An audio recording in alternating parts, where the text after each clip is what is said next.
From Montana's news leader, this is the MTN Noon News. Good afternoon and welcome to your MTN Noon News this Thursday. I'm Charlie Klepps. Let's get right to our top story. A Billings police officer is recovering from injuries sustained during an attack at a parking garage Wednesday.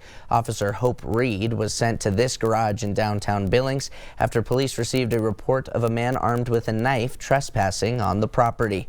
Upon arrival, Reed was violently attacked, according to the press release, causing serious injuries. 28-year-old John Smells was arrested and is facing 2 counts of felony assault on a peace officer. Reed has since been released from the hospital. And we have more information about a gruesome murder that happened this past weekend in Billings.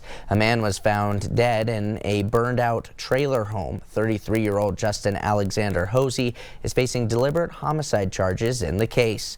According to charging documents, investigators were alerted to Hosey after he admitted to a gas station clerk he had tied up the victim and lit him on fire. Investigators say they were also contacted by a witness from out of state who said he received a call from Hosey saying that he had gotten the victim high, tied him up, poured gas in the house, and set it on fire after he made a comment about a 13-year-old girl. Investigators also say surveillance footage appeared to show Hosey driving away from the residence as it burned.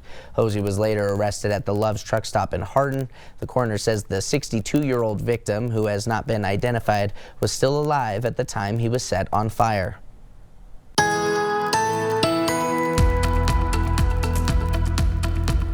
Here we are with a live look from Missoula as of midday after the rain showers you saw from this morning. Actually seeing some of the fog ease up here in the afternoon and then go all the way over to the other side of the state, Miles City, where you have some of the clouds building in and the showers close but not quite there. We're seeing temperatures into the 50s, but check out the wind gusts up to 44 miles per hour. Eastern Montana, we're seeing the storm system that's over in the Dakotas starting to wash over into the easternmost counties of Montana. It's going to mean some heavier rain there. And as we start looking into central and western Montana, rain showers and some higher elevation snow. A lot of weather to talk about coming up in a few minutes.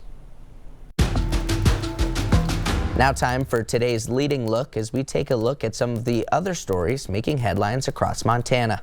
3 Montana Army National Guard members are facing trespassing charges from the Montana Department of Fish, Wildlife and Parks. It all stems from a unique case earlier this month when a Montana National Guard helicopter allegedly landed on a private ranch in the Crazy Mountain foothills, and the airmen reportedly took elk antlers from the property. According to the Big Timber Pioneer, 71-year-old Linda McMullen owns that property and told MTN that she was not home at the time, but neighbors saw it and happen and called her. The Big Timber Pioneer says the 3 guardsmen are 30-year-old Michael Bray of Helena, 30-year-old Perry Woodland from Great Falls, and 36-year-old Denny Lynn Draper of Clancy. A person convicted of criminal trespassing could face up to 6 months in county jail or a $500 fine. The Sweetgrass County Sheriff's Office told MTN theft charges are a possibility as well. A district court judge in Missoula has struck down a 2023 state law that prohibits gender-affirming procedures for transgender youth in Montana. Senate Bill 99 has been on hold since Governor Greg Gianforte signed it.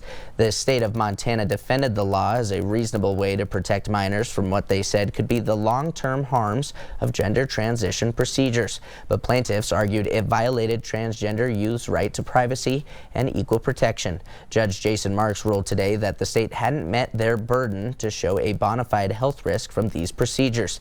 The executive director of the ACLU called the decision a relief, while Attorney General Austin Knudsen's office say they plan to appeal the decision. You may recall a car chase that happened in Bozeman last week, reported here on your noon news. That led to the arrest of a man after he crashed into a Bozeman police vehicle. But did you know that entire incident started after a simple case of road rage? MTN's Cassidy Powers visited to the sheriff's office to learn if road rage is ramping up in Gallatin Valley. Oh, move it or lose it, buddy. Road rage is something most folks experience at some point in time, and it can be expressed in many different ways. But after recent incidents of road rage here in Gallatin County, leading to larger altercations, such as a man getting arrested, well, it's time to ask the question, is road rage an issue here in the Valley?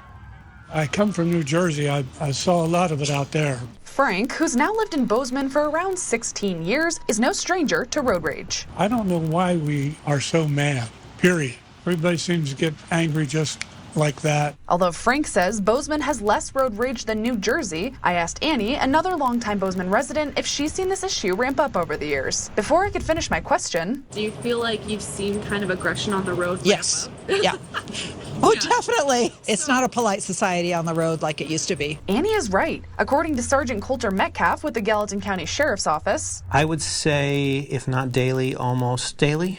We have complaints that people call in, people cutting other people off, tailgating, being angry drivers in general. It's pretty frequent. Sergeant Metcalf tells me although road rage is common, I would say that behavior leads to a larger situation, probably maybe 5 to 10% of the time. Although these numbers seem low, in just the last week, the Sheriff's Office was called on 2 incidents that began with a simple case of road rage. The first incident last Tuesday. According to charging documents, a couple called 911 to report a driver aggressively tailgating them and waving a machete near Spring Hill Road. The victims of that crime really made a concerted effort to disengage, and they were not able to disengage, which is probably the most scary circumstance. Law enforcement stepped in, leading to a high-speed chase, the suspect car crashing into a cop car, a man being tackled and arrested. The second incident occurred Monday. According to the Sheriff's Office, the initial call regarding a road rage incident, leading to 2 men fighting on the I-90 off-ramp in Three Forks. One man received medical attention, the other man has yet to be identified. In road rage incidents such as this, I asked Sergeant Metcalf who would be charged. The problem is, when we talk to the road rager, they're almost always going to point the finger back at the other party and say, well, they did this. And it can be very difficult for us to tell who's telling us the truth. Which is why Sergeant Metcalf suggests investing in a dash cam to help them investigate these incidents. He adds, if you're ever in a situation such as the couple being followed by the machete-wielding man, call authorities. Get to a safe place. Get to a place that is well lit, surrounded by a lot of people. If you can drive to a police station, that's always a great option as well. Advice Annie hopes people don't have to follow. I really would like to see us go back to a kinder, gentler environment out here. I don't know what people are so pissed off about. In Bozeman, Cassidy Powers, MTN News. For decades, drought has been one of the biggest challenges facing Montana ag producers, and 2025 is shaping up the same way. According to the Montana Department of Natural Resources and Conservation's 2025 drought outlook, much of the state is entering the 5th consecutive year of abnormally dry or drought conditions, driven by last fall's dry and hot weather, which depleted soil moisture. MTN's Megan Elaine shows us how innovation in one southwestern Montana community may give farmers a little more water when they need it most.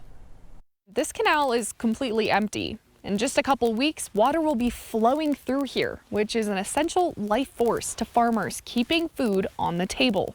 But how and where this water comes from has changed slightly. Generation after generation. It's more than just a way to make money. It's a lifestyle.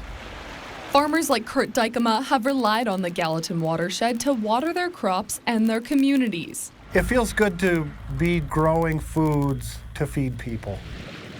But the valley is changing. Water is one of the main things that we rely on. Fast population growth and development are putting pressure on every drop. That's going to be one of our big challenges moving forward, is being able to maintain and keep water. Irrigation systems can burn through hundreds of gallons a minute, making even a few extra days of water crucial. A few days of water in July when it's 90 is a very big deal to us. We've seen this valley change a lot. Walt Sales grew up farming this land. He says farmers know the value of water. And he says developers should understand the history of canal systems built in the 1800s. How they dug those ditches and put them in, and they had that foresight, and they saw the value in moving that water through this valley. It changed the whole aspect of what this valley, this watershed is. The latest change? Tapping into recycled wastewater. That's where Big Sky's new $60 million state-of-the-art water treatment facility comes into the picture. We need to start looking at water differently. Rich Chandler oversees environmental operations for the Yellowstone Club, which is a part of the Big Sky community. As the community is exploring options to beneficially use reused water, the concept of snowmaking came up about 10 to 15 years ago. It's that reuse that we were encouraged to hear about and give us a shot after that reuse. But this isn't just about taking water and using it. The process to make reclaimed water safe and effective is a long one, involving science, engineering, and careful planning. It's been fully disinfected, free of viruses and pathogens and all forms of bacteria, and we apply it to our ski runs as a base layer snowpack. Rich says they worked closely with the Department of Environmental Quality to create a safe, reliable system. The artificial snow does more than just extend the ski season, releasing water back into the Gallatin watershed long into the summer. And that's a benefit to everyone downstream. Yeah. For farmers like Kurt, the reclaimed water amount is small, but every drop counts. We look at the mountains and we think of them like a sponge, and the longer we can keep the sponge full, the longer we have water in this irrigation canal in the summertime. And with water supplies under more pressure than ever, communities across Montana may one day follow Big Sky's lead. We certainly want others to follow, because at 50 gallons a minute we could see multiplied, not just here in the Gallatin, but other river systems in Montana. In Manhattan, Megan Elaine, MTN News.